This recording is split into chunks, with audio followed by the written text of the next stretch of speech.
he was saying that it was like one of the main concentrations he wants for this defense is to focus on improving, stopping the run. What do you feel like you can do to help that aspect of the Browns defense? I mean, as an inside backer, you have to just be able to run and tackle. You got to be able to come downhill.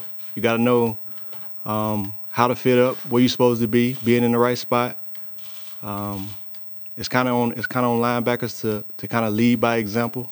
You're kind of the quarterback of the defense, so you got to just be ready to play at a high standard. And I just try to bring attitude and effort to wherever I'm at, whatever the situation is. And I feel like if I can do my job at a high level, that's all I can be accountable for, you know. And I think when you're playing at a high level and you're doing the right thing, other guys see that and they do the same. Did they talk to you much about, you know, obviously you're a new guy, but a leadership role and what that might entail? Yeah, we talked about it. I think the coaches understand who I am as a player, on and off the field, who I am as a person. And they knew what they would get when they brought me in. They had a good grasp before I even said a word of who I was. And that was another reason I wanted to come and be a part of this organization. I'm just here to bring attitude and effort. That's all I can bring, positive attitude every day, great effort. I feel like if you bring maximum effort every day, you can be the best person that you can be, a best player that you can be, and that's success. And I think if we can get everybody doing that, then we'll be successful as a team. When you were a young guy coming into the league, and your head coach kind of very closely compares you to Ray Lewis, how did you A, take that, and B, as time went on, was that hard? Was that a hard thing to kind of, because that's every story that's ever written about you, Rex Ryan compared him to Ray Lewis. How have you processed that over the years? What do you feel about the comment? I think it was more of a media headline, how it kind of blew up. I've never been a big fan of the media because they praise you and they tear you down the same, so I don't let that dictate who I am, you know. I try to be the same person every day regardless. I think when he made that comparison, I've talked to Ray quite a few times. He's a guy who exhorts and encourages people. You know, he ignites energy in the guys around him. And so I think I am similar to that in that facet, and that's what Rex was talking about, more so than play on the field. It was more about character, who you are as a person, you know, living a life in a way that challenges the people around you. And I guess if you ask my teammates and ask my coaches, they would probably say the same. That's who I am as a person. Mario, it seems like it's going to be you and Chris Kirky starting inside. Are you familiar with Kirky's game at all, and what do you know about him? Nah, like I said, let me tell you just about me. I don't really watch football outside of film when I'm preparing for an opponent. I just don't really watch a lot of other teams. But just being in the locker room, getting to meet Kirky, Kirko is what we call him. He's just a high energy guy, and that's what you need. He brings a positive attitude every day. He works extremely hard.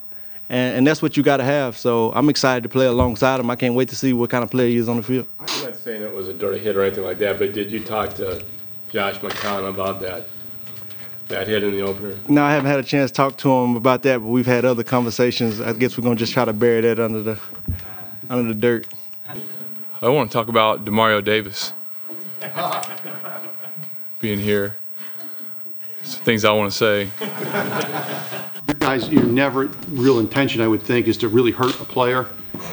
Good hits, but that play on Josh was a play that was shown all over the place and was a huge play in the game because you guys forced a fumble. What do you guys remember talking about, like when you got to the sidelines, because it was he spun in the air, you hit him, forced a fumble, ended up being a touchback. Really, man, that's so far behind. I can't even really think back that far. I mean, it was a play that happened. It was unfortunate, you know, for him. But I mean, it's kind of behind us, you know. So just go forward, I guess. Did you reach out to him at all after that? In the days after that, to see how he was doing? No, I haven't, because we didn't really have a personal relationship. But now we're beginning to form one, so I'm sure we'll talk about it and kind of joke about it a little bit. But you know, like I said, it's in the past, and we go for it. He's a great guy, you know, from what I've had a chance to see and just talking to him a couple times. We sit at the same table and we eat breakfast in the morning, so I have a chance quite a few times to talk to him. Josh, you joked about it when you first came out here, but have you talked to Demario Davis at all? And is there any awkwardness when something like that happens? No, I mean, you know, we walked in and it was more nonverbal than anything. You know, it was he smiled at me and I smiled at him, and it was kind of like I know that you know that I know that, and then nothing. We didn't really talk about it. So just his reputation, just from people I've talked to about Demario around the league, just the kind of character he has, the type of man he is, and then and obviously he's a good player. And so glad he's on our team because those are the type of people that we want in our organization. So I'm looking forward to watching him work. Certainly glad he's on our team now. And at the end of the day, I mean, we were both trying to do the best for our team, to help our team, and I'm sure. I mean, we had just gone 90 yards, so he's probably a little angry, and took it out on me. But it's all good now. We're glad he's on our team.